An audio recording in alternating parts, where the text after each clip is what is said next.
7월 27일 제2차 코비드 스티뮬러스 패키지 업데이트 시작하겠습니다. 국회가 열린 지 일주일 후 공화당 지도부가 그들의 계획을 드디어 발표했습니다. 먼저 이번 주 금요일에 만료되는 연방 실업 보충제를 600불에서 200불로 9월 말까지 조정할 것이라고 발표했습니다. 그 후 주 정부와 조사에 실업자의 전 봉급의 70%쯤으로 다시 조정할 것이라고 합니다. 미치 머카노 공화당 위원장은 이 계획이 코비드 팬데믹에 적당한 반응이라고 주장했는데요. 그러나 여러 주들의 컴퓨터 시스템들이 직원의 전 봉급을 계산해 연방정부 컴퓨터와 연결시키기에는 역부족이라는 현실도 시인했습니다. 그런 주들에게는 200불 지원금을 더 연장시켜 줄 것이라고 합니다. 민주당은 반대로 600불 지원금을 내년 1월달까지 연장해야만 한다는 입장을 밝힌 지 이미 오래됐습니다. 지난 봄에 1200불 스티뮬러스 책을 받은 사람들에게는 1200불이 다시 지불될 것이라고 하는데요. 디펜던트당 500불도 추가로 보낼 것이라고 합니다. 대학생들과 성인들이 된 아이들도 이번에는 포함이 될 것이라고 하는데요. 그러나 민주당은 디펜던트 3명까지는 1200불을 요구하고 있는 상태입니다. 학군들을 위해 1,050억 달러도 지원될 것이라고 하는데요. 부분적으로 학교를 여는 학군들에게 우선권을 줄 것이라고 합니다. 민주당 측은 4,300억 달러가 필요하다고 주장하고 있는데요. 이 안에는 데이케어를 위한 500억 달러도 포함되어 있습니다. 양당의 거리가 매우 먼 것이 부인할 수 없는 현실입니다. 또 학군이나 기업 그리고 병원들을 코비드19 소송에서 면제시키는 제안도 포함되는데요.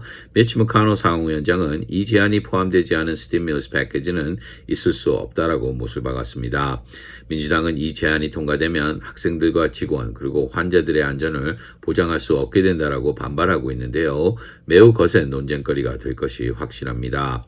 그리고 코비드 테스팅 비용으로 160억 달러도 포함되었는데요. 민주당은 적어도 750억 달러가 필요하다는 목소리를 모으고 있습니다.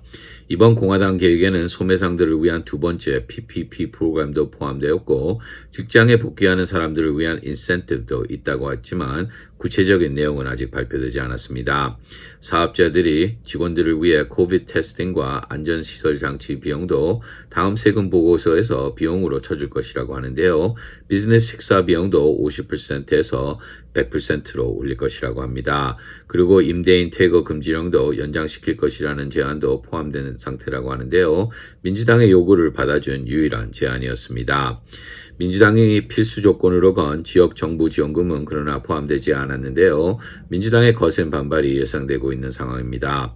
간단히 설명한다면 이번 스티뮬러스 패키지에 대한 민주당과 공화당 사이의 거리가 매우 크다라는 것이 사실입니다. 공화당 의원들도 마음들이 다 맞지 않아서 어떤 계약도 통과되지 않을 수도 있다라고 전문가들은 입을 모으고 있는데요.